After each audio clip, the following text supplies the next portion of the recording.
Hello friends, welcome to Raj Malhotra IAS academy. ਠੀਕ ਹੈ, ਮੇਰਾ ਨਾਮ ਹੈ ਰਾਹੁਲ ਸਿੰਗਲਾ। ਜਿਵੇਂ ਕਿ ਅਸੀਂ ਪ੍ਰੋਮਿਸ ਕੀਤਾ ਸੀਗਾ ਕਿ ਅਸੀਂ ਸਾਰੇ ਪ੍ਰੀਵੀਅਸ ਈਅਰ ਦੇ ਪੀਸੀਐਸ ਦੇ ਕੁਐਸਚਨ ਡਿਸਕਸ ਕਰਾਂਗੇ, ਜਿੰਨੇ ਵੀ ਪ੍ਰੀਲਿਮਸ ਦੇ ਆਏ ਨੇ ਉਸੇ ਸੰਦਰਭ ਦੇ ਵਿੱਚ, ਉਸੇ ਕੰਟੈਕਸਟ ਦੇ ਵਿੱਚ ਅੱਜ ਅਸੀਂ ਡਿਸਕਸ ਕਰਨੇ ਨੇ ਇਨਵਾਇਰਨਮੈਂਟ ਦੇ ਪ੍ਰੀਲਿਮਸ ਦੇ ਕੁਐਸਚਨ ਜੋ 2013, 15 ਤੇ 18 ਦੇ ਵਿੱਚ ਆਏ ਨੇ। ਮੇਨ ਸਾਡਾ ਪਰਪਸ ਹੈ ਕਿ ਆਪਾਂ ਡਿਸਕਸ ਕਿਹੜੇ ਕੁਐਸਚਨ ਕਰਨੇ ਆ ਪ੍ਰੀਲਿਮਸ ਦੇ, ਜਿਹੜੇ ਕਿ 13, 15 ਤੇ 18 ਦੇ ਵਿੱਚ ਆਏ ਨੇ।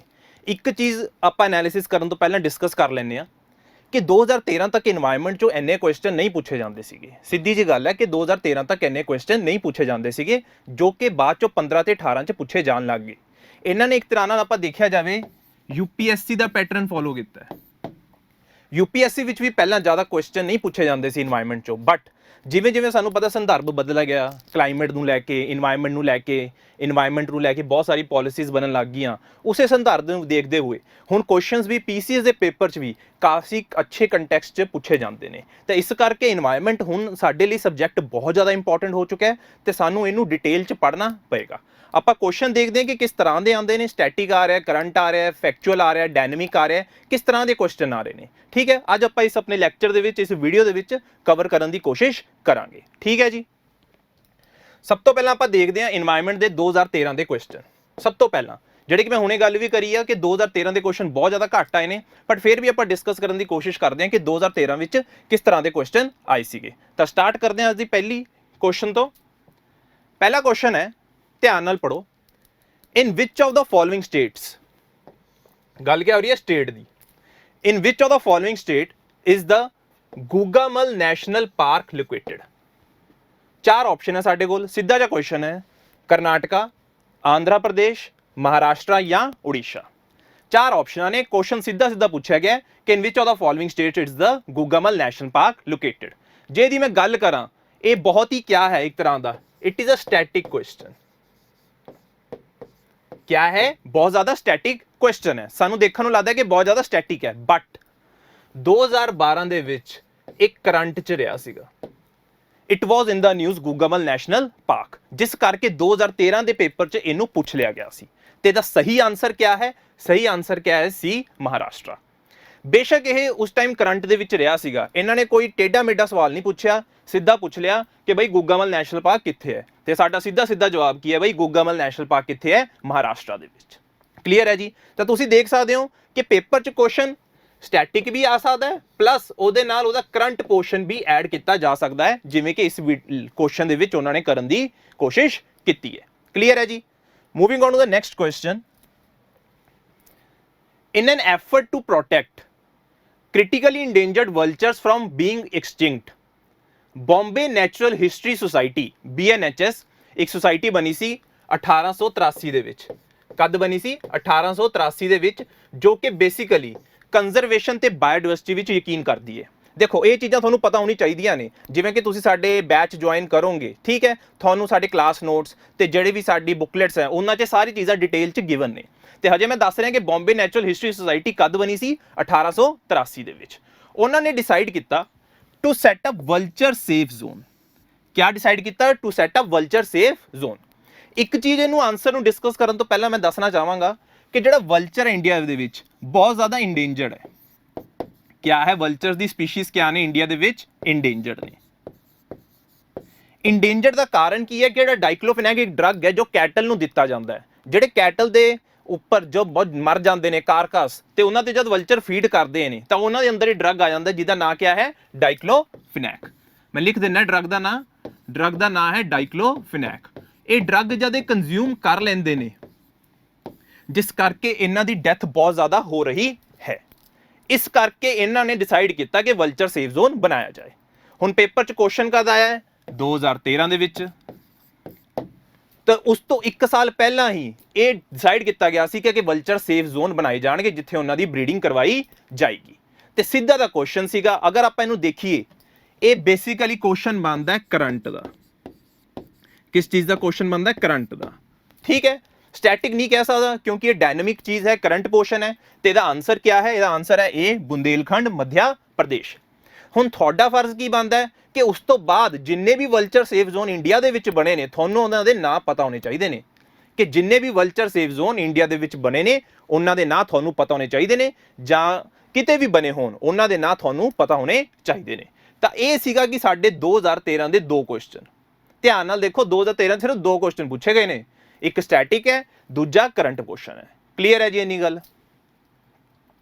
ਨੈਕਸਟ ਆਪਾਂ ਡਿਸਕਸ ਕਰਦੇ ਹਾਂ এনवायरमेंट ਦੇ ਕੁਐਸਚਨ 2015 ਦੇ। ਕਿਸ ਚੀਜ਼ ਦੇ ਕਰਨੇ ਨੇ? 2015 ਦੇ এনवायरमेंट ਦੇ ਕੁਐਸਚਨ।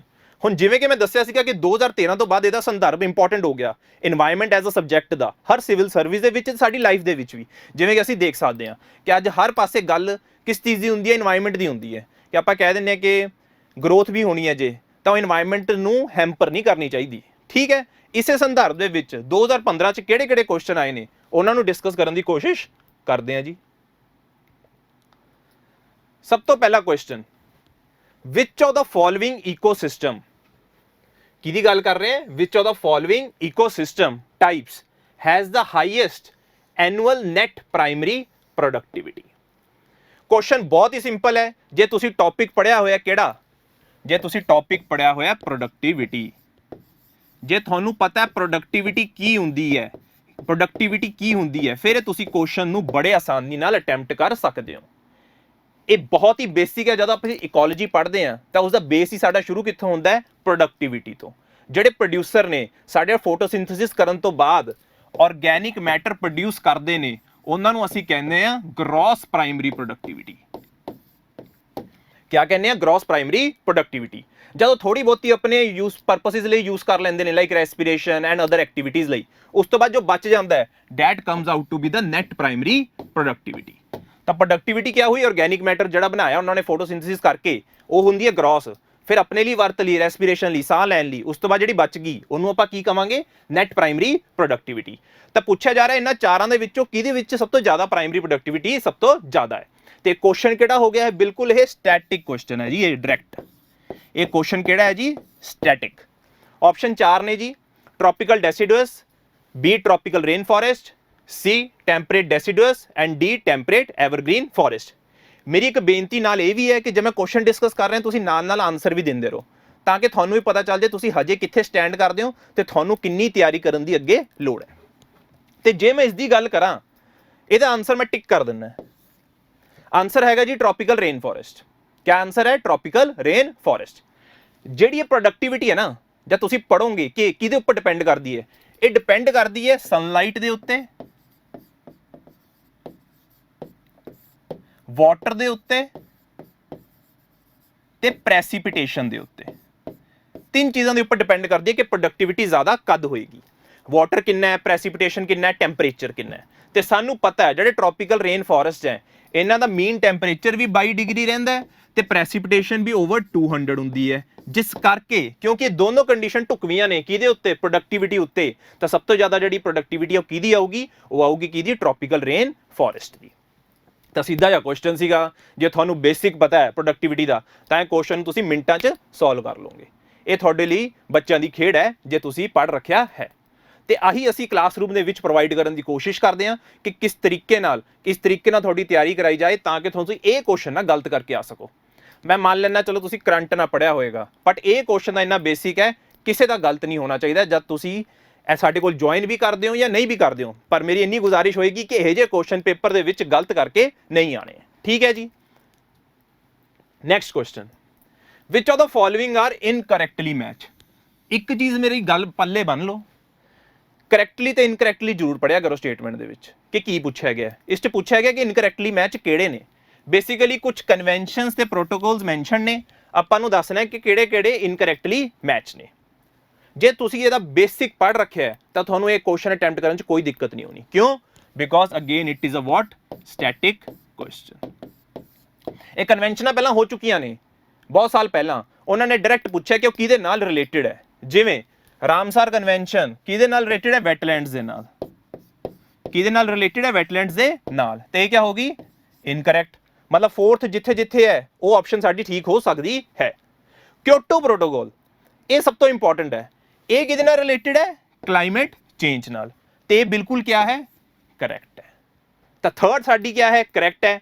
ਮਤਲਬ ਇਹ ਆਪਸ਼ਨ ਸਾਡੀ ਹੋ ਨਹੀਂ ਸਕਦੀ। ਠੀਕ ਹੈ। ਤੇ ਨੈਕਸਟ ਮੌਂਟਰੀਅਲ ਪ੍ਰੋਟੋਕੋਲ। ਜਿਹੜਾ ਮੌਂਟਰੀਅਲ ਪ੍ਰੋਟੋਕੋਲ ਹੈ ਗਲੋਬਲ ਵਾਰਮਿੰਗ ਨਾਲ ਨਹੀਂ ਹੈਗਾ, ਉਹ ਹੈਗਾ ਓਜ਼ੋਨ ਲੇਅਰ ਨਾਲ। ਕਿਹਦੇ ਨਾਲ ਹੈ? ਓਜ਼ੋਨ ਲੇਅਰ ਨਾਲ। ਤੇ ਜਿਹੜੀ ਬੇਸਲ ਕਨਵੈਨਸ਼ਨ ਹੈ ਉਹ ਹੈਗੀ ਹੈ ਹਜ਼ਾਰਡਸ ਵੇਸਟ ਨਾਲ ਰਿਲੇਟਡ। ਤਾਂ ਮਤਲਬ ਕਿਆ ਹੋਇਆ? ਪਹਿਲੀ ਵੀ ਗਲਤ ਆ, ਦੂਜੀ ਵੀ ਗਲਤ ਆ, ਚੌਥੀ ਵੀ ਗਲਤ ਆ। ਸਹੀ ਕਿਹੜੀ ਹੋਈ? ਤੀਜੀ। ਕੁਐਸਚਨ 'ਚ ਪੁੱਛਿਆ ਗਿਆ ਇਨਕਰੈਕਟਲੀ ਮੈਚ। ਤਾਂ ਆਨਸਰ ਕਿਆ ਹੋਇਆ? Option D 1 2 and 4। ਤਾਂ ਸਿੱਧਾ ਜਿਹਾ ਕੁਐਸਚਨ ਸੀਗਾ। ਜੇ ਤੁਸੀਂ ਪੜ੍ਹ ਰੱਖਿਆ ਕਿ ਕਿਹੜੀਆਂ ਕਨਵੈਨਸ਼ਨਸ ਨੇ ਤਾਂ ਬੜਾ ਈਜ਼ੀ ਹੈ ਉਹਨੂੰ ਡਿਸਕ੍ਰਾਈਬ ਕਰਨਾ ਕਿ ਕਿਆ ਆਨਸਰ ਸਹੀ ਹੈ ਤੇ ਕਿਹੜਾ ਆਨਸਰ ਗਲਤ ਹੈ।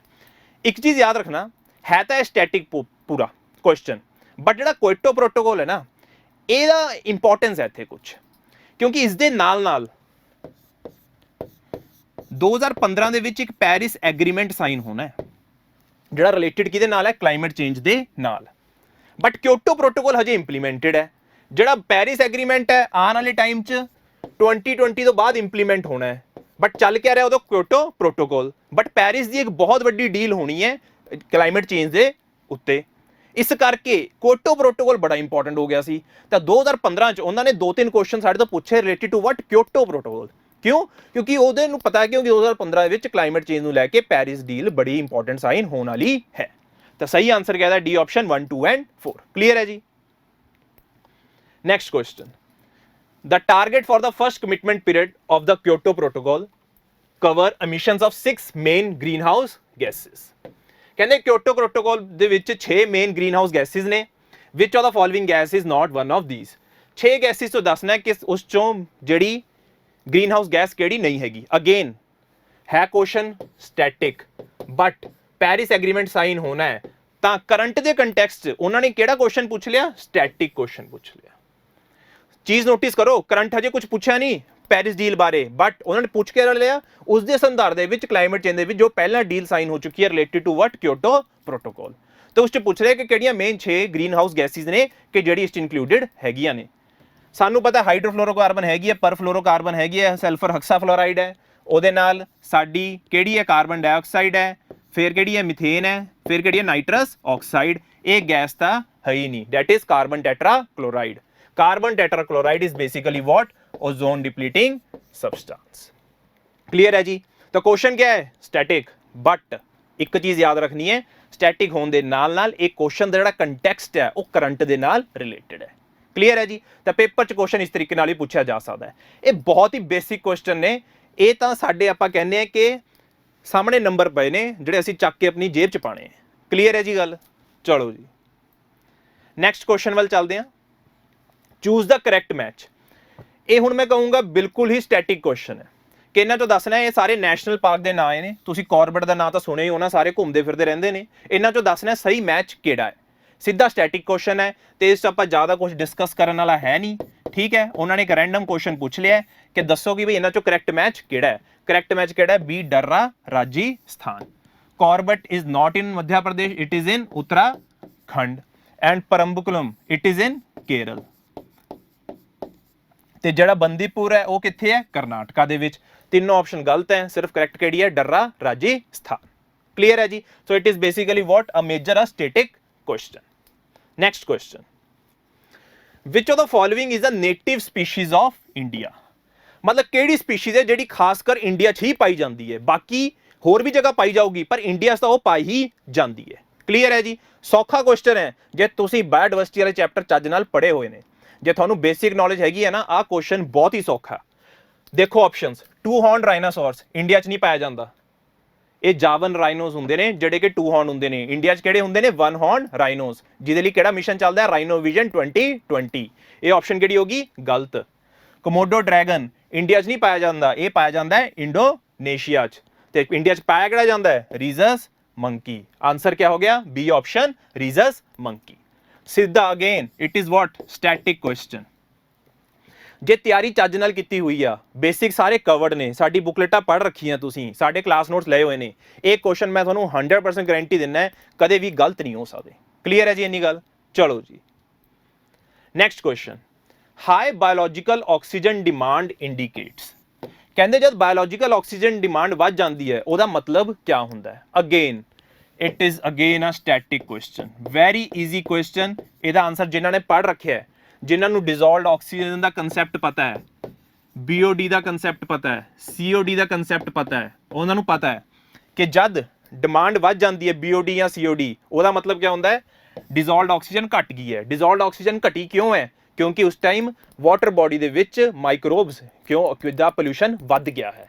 ਤੇ ਇਹਦਾ ਆਨਸਰ ਕੀ ਹੋਣਾ ਚਾਹੀਦਾ ਹੈ? A option, high level of microbial pollution. Again very simple question. ਜੇ ਆਪਾਂ ਇਹਦੀ ਗੱਲ ਕਰੀਏ, ਬਹੁਤ ਹੀ ਸਟੈਟਿਕ ਕੁਐਸਚਨ ਹੈਗਾ। ਮੇਰੇ ਖਿਆਲ ਨਾਲ ਇਹ ਸਾਰਿਆਂ ਨੇ ਠੀਕ ਹੀ ਕੀਤਾ ਹੋਊਗਾ ਜੇ 2015 ਦੇ ਪੇਪਰ ਦੀ ਗੱਲ ਕਰਦੇ ਹਾਂ। But again if you have studied it very, ਆਪਾਂ ਦਿਲ ਨਾਲ ਆਪਾਂ ਪੜ੍ਹ ਰੱਖਿਆ ਬਾਈ ਹਾਰਟ, ਸਾਨੂੰ ਕਨਸੈਪਟ ਕਲੀਅਰ ਹੈ ਜੀ। Next question, the World Sparrow Day was observed globally on 20th March 2015। ਇਹਨਾਂ ਨੇ ਤਾਰੀਖ ਵੀ ਦੇਤੀ, ਕਹਿੰਦੇ ਕਿ 20 ਮਾਰਚ 2015 ਨੂੰ ਵਰਲਡ ਸਪੈਰੋ ਡੇ ਮਨਾਇਆ ਜਾਂਦਾ ਹੈ। ਤੇ ਕਹਿੰਦੇ ਉਹਦੀ ਥੀਮ ਕੀ ਹੈ? ਗੱਲ ਇੰਨੀ ਦੱਸਣੀ ਹੈ ਵਰਲਡ ਸਪੈਰੋ ਡੇ ਦੀ ਥੀਮ ਕੀ ਹੈ। ਇੱਕ ਚੀਜ਼ ਯਾਦ ਰੱਖਣਾ, ਵਰਲਡ এনवायरमेंट ਡੇ ਵੀ ਹੁੰਦੇ ਨੇ, ਹਨਾ, ਬਹੁਤ ਸਾਰੇ ਡੇ ਹੁੰਦੇ ਨੇ, ਬਾਇਓਡਾਇਵਰਸਿਟੀ ਡੇ, ਬਹੁਤ ਸਾਰੇ। ਉਹਨਾਂ ਦੇ ਨਾਲ ਇੱਕ ਥੀਮ ਆਉਂਦੀ ਹੈ ਕਿ ਬਈ ਹਾਂ ਇਸ ਸਾਲ ਦੀ ਥੀਮ ਕਿਆ ਹੈ। ਉਹ ਜਿੰਨੇ ਵੀ ਡੇਜ਼ ਨੇ ਇੰਪੋਰਟੈਂਟ, ਉਹਨਾਂ ਦੀ ਥੀਮ ਸਾਨੂੰ ਯਾਦ ਹੋਣੀ ਚਾਹੀਦੀ ਹੈ। ਤਾਂ ਇਸ ਕਰਕੇ ਜਿਹੜਾ ਕੁਐਸਚਨ ਬਣ ਜਾਂਦਾ ਹੈ, it is basically current the question ਹੈ। ਕਿਸ ਚੀਜ਼ ਦਾ ਕੁਐਸਚਨ ਹੈ? ਇਹ ਕਰੰਟ ਕੁਐਸਚਨ ਹੈ, ਇਹ ਸਟੈਟਿਕ ਕੁਐਸਚਨ ਨਹੀਂ ਹੈ। ਇਹਦੀ ਥੀਮ ਸਿੱਧੀ ਕਿਹੜੀ ਹੈ? ਆਈ ਲਵ ਸਪੈਰੋਸ। ਤੇ ਤੁਹਾਨੂੰ ਹੈਰਾਨਗੀ ਹੋਏਗੀ ਕਿ 2020 ਦੀ ਵੀ ਥੀਮ ਕਿਹੜੀ ਰਹੀ ਹੈ, ਜਿਹੜਾ ਆਇਆ ਸੀਗਾ ਹੁਣੇ world sparrow day? Again I love sparrows. ਸਿੱਧੀ ਜੀ ਗੱਲ ਹੈ। ਦੇਖੋ ਜੀ, ਕੁਐਸਚਨ ਬੜੇ ਸਿੱਧੇ ਆਉਂਦੇ ਨੇ, ਕੋਈ ਟੇਢਾ ਆਪਾਂ ਕੁਐਸਚਨ ਹਜੇ ਇੱਕ ਵੀ ਨਹੀਂ ਦੇਖਿਆ ਕਿ ਜਿਹੜਾ ਸਿਰ ਤੋਂ ਉੱਪਰੋਂ ਲੰਘ ਗਿਆ ਹੋਵੇ। ਬਟ ਗੱਲ ਇੰਨੀ ਹੈ ਕਿ ਜੇ ਤੁਸੀਂ ਚੱਜ ਨਾਲ ਪੜ੍ਹਾਈ ਕਰ ਰੱਖੀ ਹੈ, ਚੱਜ ਦੇ ਇੰਸਟੀਚਿਊਟ 'ਚ ਗਏ ਹੋ, ਠੀਕ ਹੈ, ਤੇ ਆਪਣਾ ਇਹ ਦਿਮਾਗ ਨਾਲ ਮੱਥਾ ਮਾਰਿਆ, ਫਿਰ ਇਹ ਚੀਜ਼ਾਂ ਨਹੀਂ ਰਹਿਣਗੀਆਂ। ਕਲੀਅਰ ਹੈ ਜੀ? ਚਲੋ next question, name the national park bird sanctuary that was shut down on 11 January 2014 for 1 week after 47 migratory birds, ਜਿਹੜੇ ਪ੍ਰਵਾਸੀ ਸਾਡੇ ਬਰਡਸ ਨੇ, were found dead in the park. ਕਹਿੰਦੇ ਇੱਕ ਸੈਂਚੁਰੀ ਨੂੰ ਬੰਦ ਕਰ ਦਿੱਤਾ ਗਿਆ ਸੀ ਜਦ ਉਸ 'ਚ 47 ਮਾਈਗ੍ਰੇਟਰੀ ਬਰਡਸ ਦੀ ਡੈਥ ਹੋ ਗਈ ਸੀ। Again it is a current question. ਉਸ ਟਾਈਮ ਬਹੁਤ ਜ਼ਿਆਦਾ ਨਿਊਜ਼ 'ਚ ਸੀਗਾ ਇਹ 2015 ਦੇ ਵਿੱਚ। ਆਨਸਰ ਇਹਦਾ ਹੈਗਾ ਡੀ, ਸੁਲਤਾਨਪੁਰ ਨੈਸ਼ਨਲ ਪਾਰਕ। ਇਸ 'ਚ ਆਪਾਂ ਕੁਝ ਕਰ ਨਹੀਂ ਸਕਦੇ, ਦਿਮਾਗ ਕਿਆ ਲਾਣਾ ਹੈ ਕਿ ਕਰੰਟ ਪੜ੍ਹਿਆ, ਕੁਐਸਚਨ ਸੋਲਵ ਹੈ। ਪਤਾ ਹੋਣਾ ਚਾਹੀਦਾ ਕਿ ਉਸ ਟਾਈਮ ਬਰਡ ਫਲੂ ਫੈਲਿਆ ਹੋਇਆ ਸੀਗਾ, ਜਿਸ ਕਰਕੇ ਬਹੁਤ ਸਾਰੇ ਮਾਈਗ੍ਰੇਟਰੀ ਬਰਡਸ ਦੀ ਡੈਥ ਹੋ ਗਈ ਸੀ, ਜਿਸ ਕਰਕੇ ਆਨਸਰ ਕਿਆ ਸਾਡਾ ਸੁਲਤਾਨਪੁਰ ਨੈਸ਼ਨਲ ਪਾਰਕ। ਤੇ ਇਹ ਹੈ ਕਿੱਥੇ? ਇਹ ਹੈਗਾ ਗੁਰੂਗ੍ਰਾਮ। ਪਹਿਲਾਂ ਗੁੜਗਾਉਂ ਸੀਗਾ, ਹੁਣ ਕਿੱਥੇ ਹੋ ਗਿਆ? ਗੁਰੂਗ੍ਰਾਮ ਦੇ ਵਿੱਚ। ਡਾਇਰੈਕਟ ਕੁਐਸਚਨ ਹੈ, ਇਸ 'ਚ ਆਪਾਂ ਮੱਥਾ ਕੀ ਮਾਰ ਸਕਦੇ ਹਾਂ? ਤੇ ਜੇ এনवायरमेंट ਪੜ੍ਹਨੀ ਹੈ ਤਾਂ ਕੀ ਪੜ੍ਹਨਾ ਹੈ? ਸਟੈਟਿਕ ਤੇ ਕਰੰਟ ਪੜ੍ਹਨਾ ਹੈ। ਜ਼ਿਆਦਾ ਮੱਥਾ ਨਹੀਂ ਮਾਰਨਾ ਕਿ ਦਿਮਾਗ ਨੂੰ ਇੱਧਰੋਂ ਜੀ ਉੱਧਰੋਂ। ਸਿੰਪਲ ਹੋ ਕੇ, ਰਿਲੈਕਸ ਹੋ ਕੇ ਆਪਣੀ ਤਿਆਰੀ ਕਰਨੀ ਹੈ। ਠੀਕ ਹੈ ਜੀ? ਚਲੋ next question, transition zone between 2 ecosystems is called. ਕਹਿੰਦੇ ਕਿ 2 ਇਕੋਸਿਸਟਮ ਨੇ, ਉਹਨਾਂ ਦੇ ਵਿੱਚ ਜਿਹੜਾ ਟ੍ਰਾਂਜੀਸ਼ਨ ਜ਼ੋਨ ਹੈ ਆਹ, ਉਹਨੂੰ ਕਿਆ ਕਹਿੰਦੇ ਨੇ? ਸਪੋਜ਼ ਕਰੋ ਇਹ ਹੈਗਾ ਸਾਡਾ ਫੋਰੈਸਟ, ਇਹ ਹੈਗਾ ਡੈਜ਼ਰਟ। ਇਹਦੇ ਵਿੱਚ ਕਹਿੰਦੇ ਟ੍ਰਾਂਜੀਸ਼ਨ ਜ਼ੋਨ ਕਿਹੜਾ ਹੋਏਗਾ? ਸਾਨੂੰ ਸਾਰਿਆਂ ਨੂੰ ਪਤਾ ਗ੍ਰਾਸਲੈਂਡ ਹੁੰਦਾ। ਕਿਹੜਾ ਹੁੰਦਾ? ਗ੍ਰਾਸਲੈਂਡ। ਤੇ ਜੇ ਤੁਸੀਂ ਬੇਸਿਕ ਕੰਸੈਪਟ ਪੜ੍ਹ ਰੱਖਿਆ ਹੈ, ਉਸ ਗ੍ਰਾਸਲੈਂਡ ਨੂੰ ਕਿਆ ਕਵਾਂਗੇ? ਇਕੋਟੋਨ। ਤੇ ਆਨਸਰ ਕਿਆ ਹੋ ਗਿਆ? B option, ecotone. Again question ਕਿਹੜਾ ਇਹ? Static question. ਦੇਖੋ ਜੀ, ਬਹੁਤ ਸੌਖੇ ਕੁਐਸਚਨ ਨੇ ਇਹ, ਠੀਕ ਹੈ, ਜੇ ਪਰ ਤੁਹਾਡੇ ਕੰਸੈਪਟ ਕਲੀਅਰ ਨੇ। ਜੇ ਕੰਸੈਪਟ ਹੀ ਨਾ ਕਲੀਅਰ, ਫਿਰ ਇਹਨਾਂ ਕੁਐਸਚਨਾਂ 'ਚ ਉਲਝ ਜਾਓਗੇ। ਕਲੀਅਰ ਹੈ ਜੀ ਇੰਨੀ ਗੱਲ? ਤੇ ਆਨਸਰ ਕਿਆ ਇਹਦਾ? ਬੀ, ਇਕੋਟੋਨ। ਠੀਕ ਹੈ ਜੀ? Next question, due to the improper disposal of used computers or their parts which of the following are released into the environment। ਕਹਿ ਰਹੇ ਕਿ ਜਦ ਆਪਾਂ ਕੰਪਿਊਟਰ ਨੂੰ ਸਿੱਟ ਦਿੰਨੇ ਆ ਹੀ, ਉਸ ਤੋਂ ਜਨਰੇਟ ਹੁੰਦਾ ਕਿਹੜਾ ਵੇਸਟ? ਈ ਵੇਸਟ। ਇਹ ਬੇਸਿਕ ਪਤਾ ਹੋਣਾ ਚਾਹੀਦਾ, ਸਟੈਟਿਕ ਕੁਐਸਚਨ ਹੈ ਜੀ ਕਿ ਈ ਵੇਸਟ ਜਨਰੇਟ ਹੋ ਰਿਹਾ ਹੈ। ਪੁੱਛਿਆ ਕਿਆ ਜਾ ਰਿਹਾ ਹੈ? ਈ ਵੇਸਟ ਕਿਹੜਾ, ਉਸ ਚੋਂ ਕਿਹੜੇ ਕੈਮੀਕਲਸ ਰਿਲੀਜ਼ ਹੋ ਰਹੇ ਨੇ। Again it is what? It is again a static question. ਕਿਹੜਾ ਕੁਐਸਚਨ ਹੈ ਜੀ ਇਹ? Static question. ਤੇ ਇਹਦਾ ਆਨਸਰ ਕੀ ਹੈ? all of the above, that is beryllium, cadmium, chromium, mercury, lead। ਇਹ ਸਾਰੀ ਦੀ ਸਾਰੀ ਚੀਜ਼ਾਂ ਬੇਸ਼ੱਕ ਛੋਟੀ ਮਾਤਰਾ 'ਚ ਨਿਕਲੇ ਜਾਂ ਵੱਡੀ ਮਾਤਰਾ 'ਚ, ਇਹ ਸਾਰੀ ਦੀ ਸਾਰੀ ਰਿਲੀਜ਼ ਹੁੰਦੀਆਂ ਕਿਹਦੇ ਵਿੱਚੋਂ? ਈ ਵੇਸਟ। ਜਦ ਆਪਾਂ ਰਿਲੀਜ਼ ਕਰਦੇ ਹਾਂ ਕੰਪਿਊਟਰਸ ਤੋਂ, ਤਾਂ ਉਹਨਾਂ 'ਚੋਂ ਕਿਆ ਰਿਲੀਜ਼ ਹੁੰਦਾ ਹੈ? ਸਾਰਾ ਰਿਲੀਜ਼ ਹੁੰਦਾ ਹੈ। ਤੇ ਇਹਦਾ ਆਨਸਰ ਕਿਆ ਹੈ? D option, all of the above। ਤੁਸੀਂ ਧਿਆਨ ਨਾਲ ਦੇਖ ਰਹੇ ਹੋ ਕਿ ਕੁਐਸਚਨ ਬੜੇ ਹੀ ਸਟੈਟਿਕ ਪੁੱਛੇ ਗਏ ਨੇ, ਬਟ ਜੋ ਤੁਹਾਨੂੰ ਸਹੀ ਸੋਰਸ ਪਤਾ ਹੈ, ਸਹੀ ਟੈਕਨੀਕ ਪਤਾ ਹੈ ਕਿ ਕਿਸ ਤਰ੍ਹਾਂ ਇਹਨਾਂ ਨੂੰ ਕੁਐਸਚਨਾਂ ਨੂੰ ਕਰਨਾ ਹੈ, ਤਾਂ ਹੀ ਤੁਸੀਂ ਅਟੈਂਪਟ ਕਰ ਸਕਦੇ ਹੋ। ਕਲੀਅਰ ਹੈ ਜੀ? Next question, which of the following are the endangered India fauna। ਕਹਿ ਰਹੇ ਇੰਡੀਆ ਦੇ ਵਿੱਚ endangered fauna ਕਿਹੜਾ ਹੈ? ਹੁਣ ਜਿਹਨੇ ਕੁਝ ਨਹੀਂ ਪੜ੍ਹ ਰੱਖਿਆ ਉਹਨੂੰ ਨਹੀਂ ਪਤਾ ਚੱਲਣਾ ਕਿਆ ਚੀਜ਼ ਹੈ ਇਹ, ਕਿ ਜਿਹਨੇ ਇਦਾਂ ਹੀ ਪੇਪਰ ਦੇਣ ਆ ਗਿਆ ਜਿਹੜਾ ਕਿ ਉਹਨੂੰ ਪਤਾ ਹੀ ਨਹੀਂ ਬਈ endangered ਕਿਆ ਚੀਜ਼ ਹੁੰਦੀ ਹੈ। ਪਹਿਲੀ ਗੱਲ ਤੁਹਾਨੂੰ ਪਤਾ ਹੋਣਾ ਚਾਹੀਦਾ ਕਿ endangered ਇੱਕ IUCN ਦੇ ਸਟੇਟਸ ਹੁੰਦੇ ਨੇ ਜਿਵੇਂ ਕ੍ਰਿਟੀਕਲੀ ਇੰਡੇਂਜਰਡ ਵਲਨਰੇਬਲ ਨੀਅਰ ਥ੍ਰੈਟਨਡ, ਉਹੀ ਬੰਦਾ ਇਹ ਕੁਐਸਚਨ ਨੂੰ ਸੋਲਵ ਕਰ ਸਕਦਾ ਜਿਹਨੂੰ ਪਤਾ ਹੈ ਕਿ ਬਈ ਇੰਡੇਂਜਰਡ ਦਾ ਮਤਲਬ ਕੀ ਹੈ, ਤੇ ਜਿੰਨੇ ਥੋੜਾ ਬਹੁਤਾ ਬਾਇਓਡਾਇਵਰਸਿਟੀ ਦਾ ਚੈਪਟਰ ਸਾਡੀ ਬੁਕਲੇਟ ਚੋਂ ਪੜ੍ਹ ਰੱਖਿਆ ਹੈ। ਕਿਉਂ? ਕਿਉਂਕਿ ਸਾਡੇ ਨੋਟਸ ਪੜ੍ਹ ਰੱਖੇ ਨੇ ਤੇ ਉਸ ਟਾਈਮ ਇਹ ਕਰੰਟ 'ਚ ਰਿਹਾ ਸੀ। ਜੇ ਉਸ ਟਾਈਮ ਤੁਸੀਂ ਪੜ੍ਹਿਆ ਹੁੰਦਾ ਤਾਂ ਇਹਦਾ ਆਨਸਰ ਬਹੁਤ ਹੀ ਸੌਖਾ ਹੈ ਅਟੈਂਪਟ ਕਰਨਾ। ਇਹਦਾ ਆਨਸਰ ਕਿਆ ਹੈ? D option, that is all of these, ਕਿ ਚਾਰੋਂ ਹੀ ਚੀਜ਼ਾਂ ਕਿਆ ਨੇ ਇੰਡੀਆ ਦੇ ਵਿੱਚ ਇੰਡੇਂਜਰਡ। ਕਲੀਅਰ ਹੈ ਜੀ ਇੰਨੀ ਗੱਲ? ਚਲੋ ਜੀ, ਇਹਨੂੰ ਮੈਂ ਕੁਐਸਚਨ ਨੂੰ ਸਟੈਟਿਕ ਪਲੱਸ ਕਰੰਟ ਦੀ ਕੈਟੇਗਰੀ 'ਚ ਪਾਉਂਗਾ। ਸਟੈਟਿਕ ਕਿਉਂ? IUCN ਦਾ ਪਾਰਟ ਹੈ ਕਿ ਇੰਡੇਂਜਰਡ ਚੀਜ਼, ਪਰ ਕਿਹੜੇ ਇਸ ਟਾਈਮ ਇੰਡੇਂਜਰਡ ਨੇ ਇਹ ਵੀ ਚੀਜ਼ ਇੰਪੋਰਟੈਂਟ ਹੋਗੀ। ਹੋ ਸਕਦਾ ਨਾ ਕੋਈ ਚੀਜ਼ ਇੰਡੇਂਜਰ ਤੋਂ ਕ੍ਰਿਟੀਕਲ ਚੱਲ ਜੇ ਜਾਂ ਇੰਡੇਂਜਰ ਤੋਂ ਵਲਨਰੇਬਲ ਵੱਲ ਚੱਲ ਜੇ, ਸਾਨੂੰ ਨਹੀਂ ਪਤਾ, ਇਸ ਕਰਕੇ ਇਹ ਚੀਜ਼ ਬੜੀ ਇੰਪੋਰਟੈਂਟ ਹੋ ਜਾਂਦੀ ਹੈ। ਕਲੀਅਰ ਹੈ ਜੀ? Next question, Silent Valley the biodiversity hotspot is situated in. ਕਹਿ ਰਹੇ ਸਾਇਲੈਂਟ ਵੈਲੀ ਹੈ ਜਿਹੜੀ ਬਾਇਓਡਾਇਵਰਸਿਟੀ ਹੌਟਸਪੌਟ ਹੈ, ਇਹ ਕਿੱਥੇ ਸਿਚੁਏਟਡ ਹੈ? ਪਹਿਲੀ ਗੱਲ, ਬਾਇਓਡਾਇਵਰਸਿਟੀ ਹੌਟਸਪੌਟ ਦਾ ਕੰਸੈਪਟ ਦਿੱਤਾ ਸੀਗਾ ਜੀ ਨਾਰਮਨ ਮੇਅਰਸ ਨੇ। ਕਿੰਨੇ ਦਿੱਤਾ ਸੀ? ਨਾਰਮਨ ਮੇਅਰਸ ਨੇ। ਜਿਹੜੀ ਸਾਇਲੈਂਟ ਵੈਲੀ ਇੰਡੀਆ ਦੇ ਵਿੱਚ ਕੁਛ ਨੇ ਜਿਹੜੇ ਬਾਇਓਡਾਇਵਰਸਿਟੀ ਹੌਟਸਪੌਟਸ ਨੇ। ਤਾਂ ਕੁਐਸਚਨ ਕਿਹੜਾ ਹੋ ਗਿਆ ਇਹ? Static question. ਬੜਾ ਹੀ ਸੌਖਾ ਕੁਐਸਚਨ ਹੈ ਜੀ। ਅਗਰ ਤੁਸੀਂ ਪੜ੍ਹ ਰੱਖਿਆ ਬਾਇਓਡਾਇਵਰਸਿਟੀ ਹੌਟਸਪੌਟਸ ਚੰਗੀ ਤਰ੍ਹਾਂ ਯਾਦ ਕਰ ਰੱਖੇ ਨੇ ਜਿੰਨੇ ਵੀ ਹੈਗੇ ਨੇ ਵਰਲਡ 'ਚ ਤੇ ਇੰਡੀਆ ਦੇ ਵਿੱਚ, ਸਿੱਧਾ ਡਾਇਰੈਕਟ ਤੁਸੀਂ ਠਾ ਕਰਕੇ ਟਿਕ ਲਾਓਗੇ ਕਿੱਥੇ? ਕੇਰਲਾ 'ਚ। ਆਨਸਰ ਕਿਹਾ ਜੀ ਇਹਦਾ? ਕੇਰਲਾ। ਕਿ ਸਾਇਲੈਂਟ ਵੈਲੀ ਕਿੱਥੇ ਪਾਈ ਜਾਂਦੀ ਹੈ? ਕੇਰਲਾ ਦੇ ਵਿੱਚ। ਇਹ ਕਿਸ ਪਾਰਟ 'ਚ ਲੋਕੇਟਡ ਹੈ? ਅਗਰ ਮੈਂ ਗੱਲ ਕਰਾਂ ਵੈਸਟਰਨ ਘਾਟਸ ਦੇ ਵਿੱਚ। ਕੇਰਲ 'ਚ ਇੱਥੇ ਲੋਕੇਟਡ ਕਿਆ ਹੈ ਸਾਡੀ? Silent valley. Again, it is what question? Static question. But if you know the concept, then only you will be able to attempt this question. Clear? Next question. In which of the following categories of protected areas? In which of the following categories of protected areas in India, the local people are not allowed to collect and use the biomass? ਕਹਿ ਰਹੇ ਕੁਝ protected areas ਹੁੰਦੇ ਨੇ, biodiversity ਨੂੰ protect ਕਰਨ ਵਾਸਤੇ protected areas ਹੁੰਦੇ ਨੇ। ਕਹਿ ਰਹੇ ਕਿ ਉਹਨਾਂ ਦੇ ਵਿੱਚੋਂ ਕਿਹੜਾ ਉਹ ਹੈ ਜਿਹਦੇ ਵਿੱਚ ਸਾਨੂੰ ਬਾਇਓਮਾਸ ਵੀ ਕਲੈਕਟ ਨਹੀਂ ਕਰਨ ਦਿੱਤਾ ਜਾਂਦਾ। ਅਗਰ ਤੁਹਾਨੂੰ ਪਤਾ ਨਾ ਡੈਫੀਨੇਸ਼ਨ ਤੇ ਡਿਫਰੈਂਸ ਨੈਸ਼ਨਲ ਪਾਰਕ ਦਾ, ਵਾਈਲਡ ਲਾਈਫ ਸੈਂਚੁਰੀ ਦਾ, ਬਾਇਓਸਫੀਅਰ ਰਿਜ਼ਰਵ ਦਾ, ਤੇ ਜੇ ਤੁਸੀਂ ਕਲਾਸਾਂ ਲਾਈਆਂ ਹੋਈਆਂ ਚੱਜ ਨਾਲ, ਇਹ ਕੁਐਸਚਨ ਹੈਗਾ ਬੜਾ ਸੌਖਾ। ਕਿਉਂ? ਕਿਉਂਕਿ ਸਭ ਤੋਂ ਜ਼ਿਆਦਾ ਰਿਸਟ੍ਰਿਕਸ਼ਨਸ ਕਿੱਥੇ ਹੁੰਦੀਆਂ ਨੇ? ਨੈਸ਼ਨਲ ਪਾਰਕ ਦੇ ਵਿੱਚ। ਤਾਂ ਠਾ ਕਰਕੇ ਟਿਕ ਕਿੱਥੇ ਲੱਗਣਾ ਹੈ? ਨੈਸ਼ਨਲ ਪਾਰਕ ਦੇ ਵਿੱਚ। ਕਿਉਂਕਿ ਕੁਐਸਚਨ ਹੀ ਸੌਖਾ ਹੈ ਕਿ ਜਿੱਥੇ ਕੁਛ ਚੀਜ਼ ਅਲਾਉਡ ਹੀ ਨਹੀਂ ਹੈ, ਸਭ ਤੋਂ ਜ਼ਿਆਦਾ ਰਿਸਟ੍ਰਿਕਸ਼ਨਸ ਕਿਹਦੇ ਦਿੱਤੇ ਨੇ? ਨੈਸ਼ਨਲ ਪਾਰਕਸ ਦੇ ਵਿੱਚ। ਬਾਇਓਸਫੀਅਰ ਰਿਜ਼ਰਵ ਦੇ ਵਿੱਚ ਤਾਂ ਬਹੁਤ ਜ਼ਿਆਦਾ ਵਾਈਲਡ ਲਾਈਫ ਸੈਂਚੁਰੀ 'ਚ ਅਲਾਉਡ ਹੁੰਦੇ ਨੇ ਕੰਮ, ਬਹੁਤ ਜ਼ਿਆਦਾ ਓਪਨ ਹੁੰਦੀਆਂ ਚੀਜ਼ਾਂ as compare to national parks. Clear ਹੈ ਜੀ ਇੰਨੀ ਗੱਲ? ਤੇ ਤੁਸੀਂ ਜੇ ਕੁਐਸਚਨ ਦੇਖੋ, ਆਪਾਂ ਜਿੰਨੇ ਵੀ ਹਾਲੇ ਤੱਕ ਡਿਸਕਸ ਕੀਤੇ ਨੇ ਉਹ ਕਿਆ ਸੀਗੇ? ਸਟੈਟਿਕ ਹੀ ਨੇ ਜ਼ਿਆਦਾ। ਕਰੰਟ ਜੋ ਜੇ ਪੁੱਛ ਵੀ ਰਹੇ ਨੇ ਕੋਈ ਔਖਾ ਤਾਂ ਨਹੀਂ ਪੁੱਛਿਆ ਗਿਆ। ਜੇ ਆਪਾਂ ਗੱਲ ਕਰੀਏ 2015 ਦੇ ਵੀ ਪੇਪਰ ਦੀ, ਤਾਂ ਬੇਸਿਕ ਅਗਰ ਅੰਡਰਸਟੈਂਡਿੰਗ ਹੈ, ਜੇ ਤੁਸੀਂ ਕੰਸੈਪਟ ਪੜ੍ਹ ਰੱਖਿਆ ਹੈ, I think it is N very easy ਇੱਕ ਸਬਜੈਕਟ ਜੇ ਤੁਸੀਂ ਇਹਨੂੰ ਕਰੈਕ ਕਰ ਸਕਦੇ ਹੋ। ਇਨਵਾਇਰਮੈਂਟ ਦੇ ਉੱਤੇ ਜ਼ਿਆਦਾ ਦਿਮਾਗ ਲਾਉਣ ਦੀ ਲੋੜ ਨਹੀਂ, ਬਸ ਕਲਾਸ ਨੋਟਸ ਲਓ, ਬੁਕਲੈਟ ਪੜ੍ਹੋ ਤੇ ਪੇਪਰ ਆਪਣਾ ਕਲੀਅਰ ਕਰੋ। ਕਲੀਅਰ ਹੈ ਜੀ? ਆਓ ਜੀ ਦੇਖਦੇ ਹਾਂ ਫਿਰ 2018 ਦੇ ਕੁਐਸਚਨ ਲੇਟੈਸਟ। ਇਹ ਵੀ ਜ਼ਰੂਰੀ ਹੈ 2018 ਦੇ ਕੁਐਸਚਨ ਵੀ ਦੇਖ ਲਈਏ ਕਿ 2018 'ਚ ਕਿਆ ਪੁੱਛਿਆ ਗਿਆ। ਚਲੋ ਜੀ, ਪਹਿਲਾ question, what is meant by the term oil zapper that we hear frequently in the news? ਕਹਿੰਦੇ oil zapper ਇੱਕ ਟਰਮ ਹੈ, ਬੜਾ ਜ਼ਿਆਦਾ ਆਪਾਂ ਨਿਊਜ਼ 'ਚ ਸੁਣਦੇ ਹਾਂ। ਠੀਕ ਹੈ ਜੀ, ਮੰਨ ਲਿਆ ਨਿਊਜ਼ 'ਚ ਸੁਣਦੇ ਹਾਂ, ਇਹ ਬਹੁਤ ਜ਼ਿਆਦਾ ਹੈ, ਪਰ ਇਹ ਕੁਐਸਚਨ ਕਰੰਟ ਨਹੀਂ ਹੈਗਾ, ਇਹ ਕੁਐਸਚਨ ਸਟੈਟਿਕ ਹੈ। ਕਿਉਂਕਿ ਆਏ ਦਿਨ ਆਪਾਂ ਸੁਣਦੇ ਹਾਂ ਸਮੁੰਦਰਾਂ ਦੇ ਵਿੱਚ ਆਇਲ ਸਪਿਲ ਹੋ ਗਿਆ, ਕਿ ਆਇਲ ਡੁੱਲ ਗਿਆ ਉੱਤੇ ਪਾਣੀ ਦੇ ਉੱਤੇ, ਜਿਹਦੇ ਕਰਕੇ ਬਹੁਤ ਜ਼ਿਆਦਾ ਮਰੀਨ ਲਾਈਫ ਨੂੰ ਹੈਂਪਰ ਹੋ ਜਾਂਦਾ ਹੈ। ਤਾਂ ਫਿਰ ਉਸ ਆਇਲ ਨੂੰ ਟਰੀਟ ਕਿਵੇਂ ਕੀਤਾ ਜਾਵੇ? ਉਸ ਨੂੰ ਟਰੀਟ ਕਰਨ ਦਾ ਤਰੀਕਾ ਕਿਆ ਹੈ? Oil zapper technique. ਕਿਆ ਹੈ? Oil zapper technique. ਕਿਉਂਕਿ ਇਹਦੇ ਉੱਤੇ ਬੈਕਟੀਰੀਆ ਛੱਡਿਆ ਜਾਂਦਾ ਹੈ ਉਸ ਆਇਲ ਸਪਿਲ ਏਰੀਆ ਦੇ ਉੱਤੇ, ਜਿਹਨੂੰ ਕਹਿੰਦੇ ਆ oil zapper bacteria. And it is a type of bioremediation technique, ਜਿੱਥੇ ਅਸੀਂ ਮਾਈਕਰੋ ਆਰਗੈਨਿਜ਼ਮਸ ਦੀ ਮਦਦ ਨਾਲ ਉਸ ਆਇਲ ਜਿਹੜਾ ਸਪਿਲ ਹੈ ਉਹਨੂੰ ਰਿਮੂਵ ਕਰਨ ਦੀ ਕੋਸ਼ਿਸ਼ ਕਰ ਰਹੇ ਹਾਂ। ਤਾਂ ਆਨਸਰ ਸਿੱਧਾ ਕਿ ਟਿਕ ਕਰ ਦੋ, ਇਹ option. It is an eco-friendly technology for the remediation of oily sludge and oil spills. Clear है जी गल? चलो जी, next question.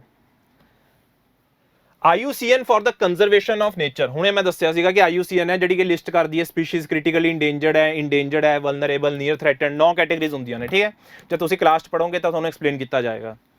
ਪੁੱਛ ਰਹੇ ਨੇ ਕਿ IUCN 'ਚ ਕ੍ਰਿਟੀਕਲੀ ਇੰਡੇਂਜਰਡ ਹੋਣ ਵਾਸਤੇ ਉਹਦਾ ਜਿਹੜਾ ਸਪੇਸ਼ੀਅਲ ਮੇਜਰ ਹੈ, ਮਤਲਬ ਕਿੰਨਾ ਐਕਸਟੈਂਟ ਆਫ ਅਕਰੈਂਸ ਹੈ, ਉਹਦਾ ਐਸਟੀਮੇਟ ਸਾਈਜ਼ ਕਿੰਨਾ ਹੋਣਾ ਚਾਹੀਦਾ ਹੈ। ਮਤਲਬ ਕਿ ਕ੍ਰਿਟੀਕਲ ਇੰਡੇਂਜਰਡ ਆਪਾਂ ਕਦ ਕਹਿੰਦੇ ਹਾਂ ਸਪੀਸੀਜ਼ 'ਚ, ਜਦੋਂ ਕਿੰਨੇ ਏਰੀਆ 'ਚ ਮਿਲਣੀ ਸ਼ੁਰੂ ਹੋ ਜੇ। ਠੀਕ ਹੈ, ਲੈਸ ਦੈਨ। ਕੁਐਸਚਨ ਪੁੱਛਿਆ ਗਿਆ ਹੈ less than. Again static question, ਸਿੱਧੇ IUCN ਦੇ ਵਿੱਚ ਕ੍ਰਿਟੀਕਲ ਇੰਡੇਂਜਰ ਦੇ ਵਿੱਚ 5 ਕ੍ਰਾਈਟੇਰੀਆ ਹੁੰਦੇ ਨੇ। ਜੇ ਤੁਹਾਨੂੰ ਪੰਜੋਂ ਕ੍ਰਾਈਟੇਰੀਆ ਪਤਾ ਹੈ, ਆਨਸਰ ਟਿਕ ਕਰਕੇ ਕਿਹੜਾ ਆਨਸਰ ਹੈ 100। ਆਨਸਰ ਕਿਹਦਾ 100। ਤੇ ਕੁਐਸਚਨ ਕਿਹੜਾ ਹੋ ਗਿਆ ਇਹ ਸਟੈਟਿਕ ਕੁਐਸਚਨ। ਬਹੁਤ ਸੌਖੇ ਕੁਐਸਚਨ ਪੁੱਛ ਰਹੀ ਹੈ PPSC, ਠੀਕ ਹੈ। ਤੁਹਾਨੂੰ ਡਰਾ ਨਹੀਂ ਰਹੀ ਹੈ, ਤੁਹਾਨੂੰ ਕਹਿ ਰਹੀ ਹੈ ਕਿ ਬਈ ਚੱਜ ਨਾਲ ਤਿਆਰੀ ਕਰ ਲਓ। ਕਲੀਅਰ ਹੈ ਜੀ। ਚਲੋ ਜੀ next, consider the following statements about an estuary. ਜੇ ਤੁਹਾਨੂੰ ਵੈਟਲੈਂਡਸ ਪਤਾ ਹੈ, ਬੇਸਿਕ ਪਤਾ ਹੈ, ਸਿੱਧੀ ਗੱਲ ਦੱਸਦਾ, ਮੈਂ ਤਾਂ ਗੱਲ ਕਰਦਾ ਜੀ ਬੇਸਿਕ ਦੀ। ਜੇ ਤੁਸੀਂ ਬੇਸਿਕ ਇਨਵਾਇਰਨਮੈਂਟ ਚੱਜ ਨਾਲ ਪੜ੍ਹ ਰੱਖੀ ਹੈ ਨਾ, ਐਸਟਰੀ ਹੋਏਗੀ ਸਿੱਧੀ ਸਾਡੀ ਵੈਟਲੈਂਡ। ਤੇ ਉਹ ਵੈਟਲੈਂਡ ਕਿਹੜਾ ਪਲੇਸ ਹੁੰਦਾ ਹੈ ਜਿੱਥੇ ਰਿਵਰ ਦਾ ਵਾਟਰ ਮਿਲਦਾ ਕਿਹਦੇ ਨਾਲ, ਓਸ਼ਨ ਦੇ ਵਾਟਰ ਦੇ ਨਾਲ। ਪਹਿਲੀ ਸਟੇਟਮੈਂਟ ਕੀ ਹੋਗੀ, correct. It is highly productive, ਬਿਲਕੁਲ ਕਰੈਕਟ ਹੈ ਜੀ। ਇਹ ਏਰੀਆ ਸਭ ਤੋਂ ਜ਼ਿਆਦਾ ਪ੍ਰੋਡਕਟਿਵ ਹੁੰਦਾ ਹੈ, ਜਿੰਨੀ ਇਹਦੀ ਡਾਇਵਰਸਿਟੀ ਇੱਥੇ ਪਾਈ ਜਾਂਦੀ ਹੈ। ਮੈਂਗਰੂਵਸ, these are all examples of what, wetlands। Sundarban ਮੈਂਗਰੂਵ, ਕਿੰਨੀ ਜ਼ਿਆਦਾ ਪ੍ਰੋਡਕਟਿਵਿਟੀ ਹੈ, ਕਿੰਨੀ ਜ਼ਿਆਦਾ ਬਾਇਓਡਾਇਵਰਸਿਟੀ ਹੈ, ਤਾਂ ਏਰੀਆ ਕਿੰਨਾ ਜ਼ਿਆਦਾ ਪ੍ਰੋਡਕਟਿਵ ਹੈਗਾ। ਤੇ ਆਪਸ਼ਨ ਸਟੇਟਮੈਂਟ ਕੀ ਹੈ, ਬਿਲਕੁਲ correct. This area is highly unproductive, obvious ਹੈ। ਇਹਦਾ ਅੱਖ ਬੰਦ ਕਰਕੇ ਤੁਸੀਂ ਇਹਨੂੰ ਕੀ ਕਰੋਗੇ, ਗਲਤ। ਕੁਐਸਚਨ क्या है, विच इज ट्रू। आंसर क्या हो गया, सी ऑप्शन 1 एंड 2। क्या है क्वेश्चन, कुछ भी नहीं। बट पर जे तैयारी क्या की गई है, ਚੱਜ ਨਾਲ ਕੀਤੀ ਗਈ ਹੈ। ਜੇ ਤਿਆਰੀ ਚੱਜ ਨਾਲ ਕੀਤੀ ਗਈ ਹੈ ਤਾਂ ਇਹ ਕੁਐਸਚਨ ਤੁਸੀਂ ਬਹੁਤ ਹੀ ਸੌਖੇ ਤਰੀਕੇ ਨਾਲ ਅਟੈਂਪਟ ਕਰ ਸਕਦੇ ਹੋ। ਕਲੀਅਰ ਹੈ ਜੀ। ਨੈਕਸਟ ਕੁਐਸਚਨ, ਨੈਕਸਟ ਜੀ again very simple question. Static compounds of dash cause Minamata disease. Minamata ਇੱਕ ਜਗ੍ਹਾ ਹੈ ਜਾਪਾਨ ਦੇ ਵਿੱਚ, ਉੱਥੇ ਪਹਿਲਾਂ ਡਿਜ਼ੀਜ਼ ਪਾਈ ਗਈ ਸੀ ਜਿਸ ਕਰਕੇ ਇਹਦਾ ਨਾਮ ਪਾਤਾ ਸੀ ਮਿਨੀਮਾਟਾ। ਕਿਹਦੇ ਕਰਕੇ ਹੁੰਦੀ ਹੈ, ਮਰਕਰੀ ਦੇ ਕੰਪਾਊਂਡਸ ਕਰਕੇ। ਮੈਂ ਜ਼ਿਆਦਾ ਟਾਈਮ ਵੀ ਨਹੀਂ ਲਾਉਂਗਾ ਕਿਉਂਕਿ it is a basic question, static question. ਇਸ ਕਰਕੇ ਕੁਐਸਚਨ ਕਿਹੜਾ ਹੈ, ਬੜਾ ਹੀ ਸੌਖਾ। ਕਲੀਅਰ ਹੈ ਜੀ। ਨੈਕਸਟ ਕੁਐਸਚਨ ਥੋੜਾ ਜਿਹਾ ਮੈਂ ਕਹੂੰਗਾ ਮੋਡਰੇਟ ਲੈਵਲ ਦਾ ਹੈ। ਪਹਿਲਾ ਕੁਐਸਚਨ ਜਿਹੜਾ ਮੈਂ ਕਹੂੰਗਾ 2018 ਚ ਮੋਡਰੇਟ ਲੈਵਲ ਦਾ ਪੁੱਛਿਆ ਗਿਆ ਹੈ। ਕੁਐਸਚਨ ਕੀ ਕਹਿ ਰਿਹਾ ਹੈ ਕਿ ਇੱਕ ਵਾਈਲਡ ਲਾਈਫ ਪ੍ਰੋਟੈਕਸ਼ਨ ਐਕਟ ਆਇਆ ਸੀ 1972 ਦੇ ਵਿੱਚ, ਉਸ ਦੇ ਰਿਲੇਟਡ ਕੁਝ ਸਟੇਟਮੈਂਟਸ ਹੈ। ਕਹਿ ਰਹੇ it was formed in order to fulfil India's obligation under convention on biological diversity. ਕਹਿ ਰਹੇ ਕਿ ਇਹ ਬਣਾਇਆ ਤਾਂ ਗਿਆ ਤਾਂ ਕਿ ਆਪਾਂ ਇਸ ਨੂੰ ਫੁਲਫਿਲ ਕਰ ਸਕੀਏ, ਕਨਵੈਨਸ਼ਨ ਔਨ ਬਾਇਓਲੋਜੀਕਲ ਡਾਇਵਰਸਿਟੀ। ਪਰ ਇੱਕ ਚੀਜ਼ ਸਮਝੋ, ਇਸ 'ਚ ਤੁਹਾਨੂੰ ਟ੍ਰਿਕ ਹੈ ਸਿੱਧਾ ਇਹ ਕੁਐਸਚਨ। ਮੈਂ ਤੁਹਾਨੂੰ ਸਹੀ ਗੱਲ ਦੱਸਾਂ, ਇਹ ਕਨਵੈਨਸ਼ਨ ਤਾਂ ਆਈ ਹੈ ਆਫਟਰ ਕਿਓਟੋ, ਆਪਣਾ ਸੌਰੀ 1992 ਦੀ ਜਦ ਅਰਥ ਸਮਿਟ ਹੋਈ ਹੈ, 1994 ਦੇ ਵਿੱਚ ਆਈ ਹੈ ਇਹ ਕਨਵੈਨਸ਼ਨ ਔਨ ਬਾਇਓਲੋਜੀਕਲ ਡਾਇਵਰਸਿਟੀ। ਫਿਰ ਇਹਨੂੰ ਫੁਲਫਿਲ ਕਿਵੇਂ ਕਰ ਸਕਦੀ ਹੈ, ਉਹ ਜੋ ਚੀਜ਼ ਪਹਿਲਾਂ ਬਣ ਗਈ ਉਹ ਬਾਅਦ ਵਾਲੀ ਚੀਜ਼ ਨੂੰ ਫੁਲਫਿਲ ਕਿੱਦਾਂ ਕਰੂਗੀ। ਤੇ ਇਹ ਚੀਜ਼ ਕੀ ਹੋਗੀ, ਸਟੇਟਮੈਂਟ ਹੀ ਗਲਤ। ਇਹ ਚੀਜ਼ ਅਸੀਂ ਸੌਖੀ, ਜਿਹੜਾ ਮੋਡਰੇਟ ਮੈਂ ਕਹਿ ਰਿਹਾ ਇਸ ਕਰਕੇ as per the law only a part of the wild animal is considered as wild life trophy. ਇਹ ਚੀਜ਼ ਗਲਤ ਹੈ। ਸਿਰਫ ਇੱਕ ਪਾਰਟ ਨਹੀਂ ਐਨੀਮਲ ਦਾ, ਜੇ ਉਹਦੀ ਟਰੰਕ ਵੀ ਹੋ ਜੇ, ਪੂਰਾ whole body of the animal can also be considered as a part of wild life trophy. ਜਿਸ ਕਰਕੇ ਇਹ ਸਟੇਟਮੈਂਟ ਵੀ ਕੀ ਹੋ ਜਾਂਦੀ ਹੈ, ਗਲਤ। ਤੇ ਸਹੀ ਆਂਸਰ ਕਿਹਦਾ, ਡੀ ਆਪਸ਼ਨ, ਨੀਦਰ 1 ਨॉर 2। ਕਲੀਅਰ ਹੈ ਜੀ। ਚਲੋ ਜੀ ਨੈਕਸਟ ਕੁਐਸਚਨ। ਇਹ ਕੁਐਸਚਨ ਦੇਖਣ ਨੂੰ ਬਹੁਤ ਖਤਰਨਾਕ ਲੱਗ ਰਿਹਾ ਹੈ ਨਾ, ਐ ਲੱਗ ਰਿਹਾ ਕਿ ਬਹੁਤ ਪਹਾੜ ਟੁੱਟ ਗਿਆ ਸਾਰਾ ਸਾਡੇ ਉੱਤੇ, ਐਡਾ ਵੱਡਾ ਕੁਐਸਚਨ ਦੇਖ ਲਿਆ। ਨਹੀਂ, ਕਰੰਟ ਦਾ ਕੁਐਸਚਨ ਹੈ, ਕਰੰਟ ਆਰਟੀਕਲ ਆ ਰੱਖਿਆ ਸੀ ਡਾਇਰੈਕਟ ਇਸ ਦੇ ਰਿਲੇਟਡ, ਜਿਸ ਕਰਕੇ ਕੁਐਸਚਨ ਸਾਰਾ ਹੀ ਕਿਹਾ ਹੈ, ਸੌਖਾ। ਪਹਿਲੀ ਗੱਲ ਹੈ, India has given its approval to raptor MOU। MOU is memorandum of understanding. Raptor species are birds of prey. ਇਹ ਤਾਂ ਬੇਸਿਕ ਇਨਵਾਇਰਨਮੈਂਟ 'ਚ ਪਤਾ ਹੋਣਾ ਚਾਹੀਦਾ ਕਿ ਇਹਨਾਂ ਚੀਜ਼ਾਂ ਦਾ ਮਤਲਬ ਕੀ ਹੈ। ਕਹਿ ਰਹੇ ਇਸ ਦੇ ਰਿਲੇਟਡ ਕਿਹੜਾ ਚੀਜ਼ਾਂ ਸਹੀ ਨੇ, raptor memorandum of understanding. Direct question ਸੀਗਾ ਇਹ, ਪਰ ਮੈਂ ਡਾਇਰੈਕਟ ਕਿਉਂ ਕਹਿ ਰਿਹਾ ਕਿਉਂਕਿ ਕਰੰਟ 'ਚ ਡਾਇਰੈਕਟ ਆਰਟੀਕਲ ਇਹੀ ਛਪਿਆ ਹੋਇਆ ਸੀ ਸਿੱਧਾ ਹੀ। ਮੈਂ ਤੀਜੀ ਸਟੇਟਮੈਂਟ ਤੇ ਆਉਣਾ ਪਹਿਲਾਂ ਦਾ, it is not legally binding. ਯਾਦ ਰੱਖ ਲਓ, ਜਿਹੜੇ ਮੈਮੋਰੈਂਡਮ ਆਫ ਅੰਡਰਸਟੈਂਡਿੰਗ ਹੁੰਦਾ ਹੈ, it is an less formal agreement. Less formal agreement ਹੈ, ਇਸ ਕਰਕੇ ਲੀਗਲੀ ਬਾਈਂਡਿੰਗ ਨਹੀਂ ਹੋਏਗਾ। ਜਦੋਂ ਕਿ ਇੱਕ ਐਗਰੀਮੈਂਟ ਹੁੰਦਾ ਹੈ, ਉਹ ਜ਼ਿਆਦਾ ਕਿਆ ਹੁੰਦਾ ਹੈ, legally binding as compare to memorandum of understanding. ਇਹਦਾ ਮਤਲਬ ਕੀ ਹੈ, ਥਰਡ ਸਟੇਟਮੈਂਟ ਮੇਰੀ ਕਿਆ ਕਰੈਕਟ। ਸਿਰਫ ਦੋ ਆਪਸ਼ਨ ਦਿਖਦੇ ਨੇ, C option and D option, ਜਿਹਦੇ 'ਚ ਥਰਡ ਆਪਸ਼ਨ ਆ ਰਹੀ ਹੈ। ਤੇ ਜਿਹੜੀ ਬਾਕੀ ਦੋ ਸਟੇਟਮੈਂਟਾਂ ਨੇ, ਇਹ ਡਾਇਰੈਕਟ ਕਰੰਟ 'ਚ ਨਿਊਜ਼ਪੇਪਰ 'ਚ ਸੀਗੀਆਂ ਕਿ ਬਈ it is under UN convention on conservation of migratory species of wild animals. ਹਾਂ ਬਿਲਕੁਲ, ਇਸ ਚੀਜ਼ ਨੂੰ ਆਪਾਂ ਕੀ ਕਹਿੰਦੇ ਆ, ਬੌਨ ਕਨਵੈਨਸ਼ਨ, ਜੇ ਤੁਹਾਨੂੰ ਪਤਾ ਹੋਵੇ। Second, it is about conservation of birds of prey in Africa and Eurasia. ਬਿਲਕੁਲ ਕਰੈਕਟ ਹੈ ਜੀ, ਇਹ ਵੀ ਸਟੇਟਮੈਂਟ ਕਿਹਾ ਸੀ, ਕਰੈਕਟ। ਤੇ ਫੋਰਥ ਸਟੇਟਮੈਂਟ ਵਿੱਚ ਆਪਾਂ ਦੇਖ ਲਈਏ, it extends its coverage to 76 species and which out of which many occur in India. ਆ ਵੀ ਸਟੇਟਮੈਂਟ ਕਿਹਾ ਸਹੀ। ਕੁਐਸਚਨ ਮੈਂ ਕਹੂੰਗਾ ਡਿਫਿਕਲਟ ਨਹੀਂ ਹੈਗਾ ਇਹ ਕੁਐਸਚਨ ਹੈਗਾ ਸੌਖਾ। ਬਟ ਜੇ ਤੁਸੀਂ ਸਟੈਟਿਕ ਦੇ ਨਾਲ ਕਰੰਟ ਵੀ ਆਪਣਾ ਅੱਛੇ ਤਰੀਕੇ ਨਾਲ ਪ੍ਰਿਪੇਅਰ ਕੀਤਾ ਹੋਇਆ ਹੈ, ਤਾਂ ਇਹ ਕੁਐਸਚਨ ਕਰਨ 'ਚ ਕੋਈ ਵੀ ਦਿੱਕਤ ਨਹੀਂ ਆਣੀ, ਕਿਉਂਕਿ ਆਂਸਰ ਕਿਆ ਇਹਦਾ, D option, that is 1 2 3 and 4। Clear ਹੈ ਜੀ। Next question, which of the following is true about Indian vulture. Question क्या है, which of the following is true about Indian vulture. ये आखिरी क्वेश्चन सीगा ਜਿਹੜਾ ਇਸ 'ਚ ਪੁੱਛਿਆ ਗਿਆ ਸੀ। ਕਲੀਅਰ ਹੈ ਜੀ। 2018 ਦੇ ਪੇਪਰ 'ਚ ਦੇਖੋ ਵਲਚਰ ਇਹਨਾਂ ਦਾ ਬੜੀ ਫੇਵਰੇਟ ਹੈ, 2013 'ਚ ਵੀ ਪੁੱਛ ਲਈ ਸੀਗੀ, ਪਿੱਛੇ ਵੀ ਫੇਰ ਆ ਗਈ ਸੀ, ਫੇਰ ਆ ਗਈ ਵਲਚਰ। ਤਾਂ ਵਲਚਰ ਮਤਲਬ ਬਾਇਓਡਾਇਵਰਸਿਟੀ ਦਾ ਬਹੁਤ ਇੰਪੋਰਟੈਂਟ ਪਾਰਟ ਹੈ। ਇੰਡੀਆ 'ਚ 9 ਸਪੀਸ਼ੀਜ਼ ਪਾਈ ਜਾਂਦੀਆਂ ਵਲਚਰ ਦੀਆਂ। ਕਿੰਨੀਆਂ ਪਾਈ ਜਾਂਦੀਆਂ ਨੇ? 9 ਸਪੀਸ਼ੀਜ਼ ਪਾਈ ਜਾਂਦੀਆਂ ਵਲਚਰ ਦੀਆਂ। ਜੇ ਤੁਸੀਂ ਸਾਡੇ ਨੋਟਸ ਦੇਖੋਗੇ ਉਸ 'ਤੇ ਡਾਇਰੈਕਟ ਤੁਹਾਨੂੰ ਇਹ ਆਨਸਰ ਮਿਲ ਜੂਗਾ। ਪਹਿਲਾ, it is called Gyps indicus as a part of binomial nomenclature. ਬਿਲਕੁਲ ਕਰੈਕਟ ਹੈ ਜੀ, ਸਾਇੰਟਿਫਿਕ ਨੇਮ ਹੈ ਇਹਦਾ ਜੀ। ਇਹਨੂੰ ਆਪਾਂ ਗਿੱਧ ਵੀ ਕਹਿੰਦੇ ਆ ਪੰਜਾਬੀ 'ਚ ਵਲਚਰ ਨੂੰ। ਜਿਪਸ ਇੰਡੀਗਸ ਇਹਦਾ क्या है? ਬਾਇਨੋਮੀਅਲ ਨੋਮਨਕਲੇਚਰ। ਬਿਲਕੁਲ ਕਰੈਕਟ। ਸੈਕਿੰਡ, ਹੁਣੇ ਮੈਂ ਡਿਸਕਸ ਕੀਤਾ ਸੀਗਾ ਕਾਰਨ ਕਿ ਇਹਨਾਂ ਦੀ ਡੈਥ ਦਾ ਡਰੱਗ ਕਿਹੜਾ? ਡਾਈਕਲੋਫਿਨੈਕ।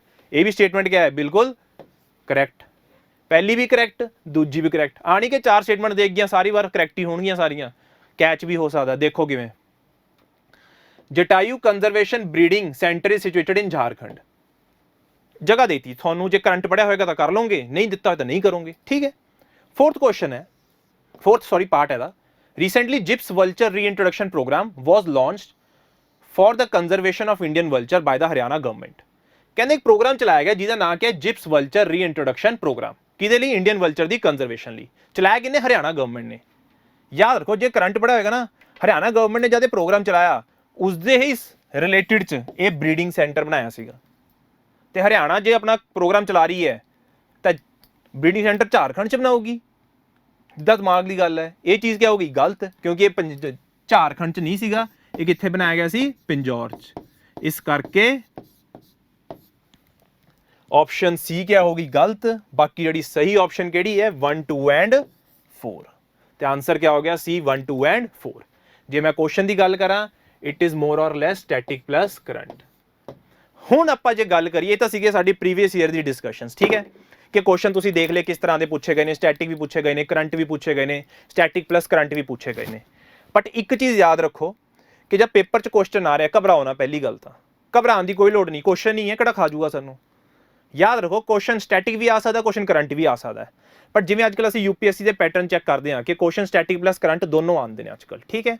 तो इस करके मैं सब नूं कहूँगा अपना स्टैटिक पोर्शन भी करते रहो तो करंट पोर्शन भी करते रहो, ताकि तुसीं दोनों चीज़ों वास्ते प्रिपेयर रहो कि स्टैटिक आ गया स्टैटिक कर देंगे, करंट आया करंट कर देंगे, स्टैटिक प्लस करंट आ गया ਉਹਦੇ ਨਾਲ भी सामना ਅਸੀਂ कर ਲਾਂਗੇ, पर ਅਸੀਂ उस क्वेश्चन तो डरांगे नहीं। क्लीयर है जी। सो दैट वाज ऑल ਅੱਜ ਦੀ ਇਸ ਸਾਡੀ ਵੀਡੀਓ ਦੇ ਵਿੱਚ, ਜਿੱਥੇ ਅਸੀਂ एनवायरमेंट ਦੇ प्रीवियस 3 ईयर ਦੇ क्वेश्चन डिस्कस ਕੀਤੇ ਨੇ प्रीलिम्स ਦੇ, ਤਾਂ ਕਿ ਤੁਹਾਨੂੰ ਇੱਕ ਆਈਡੀਆ ਮਿਲ ਸਕੇ ਕਿ ਕਿਸ ਤਰ੍ਹਾਂ ਦੇ क्वेश्चन ਪੇਪਰ 'ਚ ਪੁੱਛੇ ਜਾਂਦੇ ਨੇ। ਠੀਕ ਹੈ ਜੀ। ਬਾਕੀ ਇਸ ਤਰੀਕੇ ਨਾਲ ਸਾਡੇ ਹੋਰ ਵੀ ਵੀਡੀਓਜ਼ ਆਉਣਗੀਆਂ ਜਿਸ ਅਸੀਂ ਹਰ टॉपिक ਨੂੰ, ਜਿਵੇਂ ਇਕਨੋਮਿਕਸ ਪਹਿਲਾਂ ਹੋ ਚੁੱਕਿਆ, ਹਿਸਟਰੀ ਹੋ ਚੁੱਕਿਆ, ਅਸੀਂ ਉਹਨਾਂ ਦੇ ਰਿਲੇਟਡ ਜਿੰਨੇ ਵੀ ਹੋਰ ਵੀ ਟੌਪਿਕਸ ਨੇ ਪ੍ਰੀ ਦੇ, ਜੀਕੇ ਹੋਗੀ, ਪੰਜਾਬ ਜੀਕੇ ਹੋਗੀ, ਪੋਲਿਟੀ ਹੋਗੀ, ਜੀਓਗ੍ਰਾਫੀ ਹੋਗੀ, ਉਹ ਸਭ ਦੀ ਡਿਸਕਸ਼ਨ, ਸਾਇੰਸ ਹੋਗੀ, ਉਹਦੀ ਸਭ ਦੀ ਡਿਸਕਸ਼ਨ ਸਾਡੇ ਚੈਨਲ ਤੇ ਤੁਹਾਨੂੰ ਮਿਲੇਗੀ। ਤੁਸੀਂ ਸਾਡੇ ਨਾਲ ਜੁਆਇਨ ਹੋ ਕੇ ਦੇਖੋ, ਤੁਹਾਨੂੰ ਫਰਕ ਪਤਾ ਚੱਲੇਗਾ ਕਿ ਇੱਕ ਨਾਰਮਲ ਤਿਆਰੀ ਦਾ ਤੇ ਇੱਕ ਪੀਪੀਐਸਸੀ ਲਈ ਜਿਹੜੀ ਅਫਸਰ ਬਣਨ ਲਈ ਤਿਆਰੀ ਚਾਹੀਦੀ ਹੈ, ਉਹਦੇ ਲਈ ਸਾਨੂੰ ਕਿਸ ਚੀਜ਼ ਦੀ ਜ਼ਰੂਰਤ ਹੈ। Thank you very much and best of luck for your exam. Thank you.